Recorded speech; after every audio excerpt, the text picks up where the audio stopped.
नमस्कार फ्रेंड, मेरा नाम है अनुराग। चलिए चलते हैं पार्ट 2 की तरफ। आगे क्या होता है। एक रहस्यमय डरावनी हवेली। तभी वो हवेली के अंदर दाखिल हो जाते हैं और इधर उधर घूमते हैं। तभी वहाँ एक औरत आ जाती है। तो उस औरत से वो पूछते हैं कि क्या हम ठहर सकते हैं यहाँ पर, क्योंकि बारिश बहुत तेज चल रही है, हम रास्ता भटक गए हैं। तो वो औरत कहती है ठीक है, यहाँ रुक सकते हो। और कहती है कि मगर ध्यान रखना कि एक ऊपर वाले कमरे पर तुम मत जाना। तो वो लोग कहते हैं क्यों, ऊपर वाले कमरे में क्या है। तो वो औरत कहती है वहाँ पर कोई साया है, मगर तुम लोग वहाँ मत जाना। ठीक है। मगर राजेंद्र, हेतल, कृष्णा, देवेंद्र, मगर कृष्णा और सुगना अनु को कुछ ठीक नहीं लगता। वो डरे डरे से होते हैं। तभी कृष्णा और हेतल कहती है फ्रेंड्स, ये हवेली काफ़ी डरावनी है।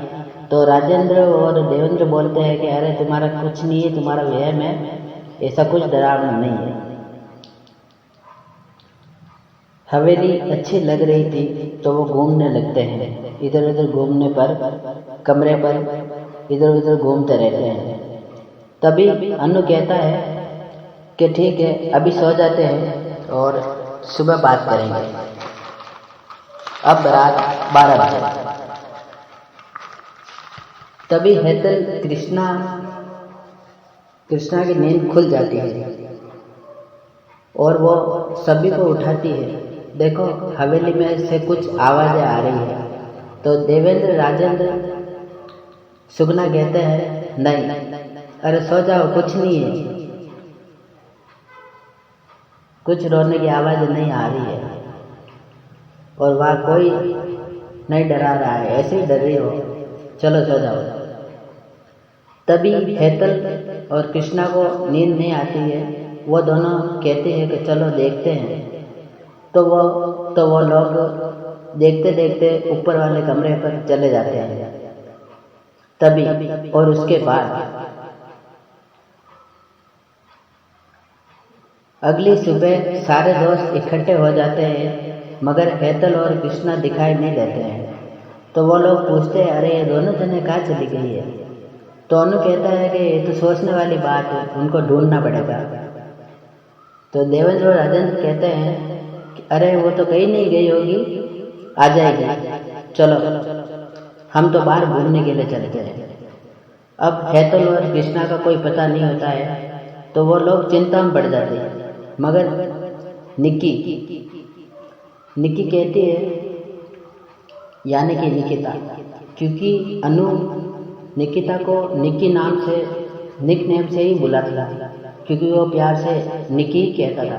अब अनु निक्की से कहता है कि पता नहीं ये लोग तो मस्त है अपनी बातों में, मगर अपन ढूंढते हैं। और है अनु और निक्की कहते हैं चलो ढूंढते हैं, आखिर हमारे साथी है वो। तो ढूंढते ढूंढते वो ऊपर वाले कमरे में पहुंच जाते हैं। ऊपर जाके देखते हैं तो कृष्णा और हेतल की लाश मिलती है। तो वो लोग डर जाते हैं। तभी वो लोग भागने लगते हैं कि ये क्या हो रहा है। तभी वो भागते भागते नीचे आते हैं, मगर हवेली का दरवाज़ा लॉक होता है, वो खुल नहीं पाता है। अब वो लोग वहाँ फंस जाते हैं और सोचते हैं कि अब यहाँ से कैसे निकले, कि हमारे 2 फ्रेंड्स मारे जा चुके हैं, पता नहीं अब क्या होगा। तो राजेंद्र, देवेंद्र और अनु कहते हैं कि ये तो सोचने वाली बात है, पता नहीं ये दोनों कैसे मर गए। तभी एक जोर से चीख उठती है और राजेंद्र और देवेंद्र वापिस उसी कमरे में जाते हैं जिस कमरे में हेतल और कृष्णा की लाश होती है। तभी देवेंद्र और राजेंद्र को वो साया खींच लेता है और कहता है क्या तुम लोग यहाँ से नहीं बच सकते हो और एक एक को मरना पड़ेगा। क्योंकि मैं सभी का खून पी जाऊंगी, क्योंकि मैं डायन हूँ। अब अनु और सुगना, निकी, देवेंद्र और राजेंद्र अब भागने लगते हैं, मगर हवेली का दरवाज़ा बंद होता है। तो इसी बीच देवेंद्र और राजेंद्र की मौत हो जाती है। अब 3 जने रह जाते हैं, मगर वो सोचते हैं कि हम कैसे बचें। तो उसके बाद सुगना काफ़ी परेशान हो जाती है कि एक एक करके हमारे सारे फ्रेंड्स चले गए हैं, पता नहीं क्या हो रहा है। तभी पियानो बजने की आवाज़ आती है, अपने आप पियानो बजने लगता है और लाल आंखें, डरावना सा चेहरा, लंबे बाल। तभी उन्हें एक औरत दिखाई देती है। वही वो साया था जिन्होंने राजेंद्र, हेतल, कृष्णा और देवेंद्र को मारा था।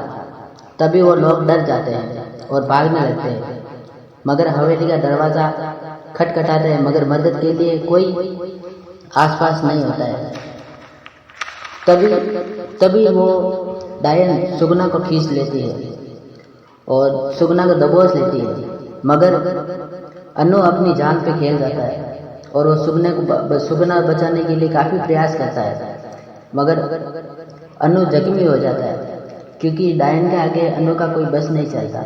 अब निकी कहती है कि अगर सुगना भी मारी जाएगी तो हम भी मारे जाएंगे, और एक एक करके सारे फ्रेंड मर चुके हैं, क्योंकि हमारी मौत आनी भी निश्चित है। तो अनु कुछ करो, इस हवेली से कैसे निकले। तो इसी बीच सुगना भी मर जाती है। अब निकी और अनु परेशान हो जाते हैं। तभी खट की आवाज़ आती है, रोने, चीखने, चिल्लाने। हवा तेज चलती है, मगर उनकी मदद के लिए कोई नहीं आता है। तभी एक कुर्सी पर खटखट की आवाज़ आती है, मगर कुर्सी पर कोई नहीं होता है। लाइट लपक झपक करने लगती है, मगर वो दोनों परेशान हो जाते हैं कि सारे फ्रेंड्स मर चुके हैं, अब हम नहीं बचेंगे। तो अनु को कुछ याद आता है कि लाइब्रेरी में उसने पढ़ा था कि किसी डायन की अगर चोटी काटने से तो डायन का खात्मा हो सकता है। तो अनु कहता है इस डायन का खात्मा करना पड़ेगा। तभी इस बीच डायन निकिता को खींच लेती है और निकिता को पकड़ के ऊपर के कमरे में ले जाती है। तभी अनु दौड़ कर आता है और निकिता को बचा लेता है। तभी अनु खंजर से उसकी चोटी काट देता है और डायन का खात्मा हो जाता है। मगर निकिता और अनु अब भी इस सोच में डूबे थे कि डायन का खात्मा तो हो चुका है, मगर हमारे सारे दोस्त मारे जा चुके हैं, हम बहुत मिस करेंगे उनको। तभी हवेली के दरवाजे खुल जाते हैं और वो हवेली से बाहर निकल जाते हैं। तो आपको कैसी लगी मेरी कहानी, तो लाइक और कमेंट जरूर करें। मैं मिलूँगा आपको नई पोस्ट के साथ, नई कहानी के साथ। मेरा नाम है अनुराग और अगली पोस्ट में मिलते हैं। धन्यवाद।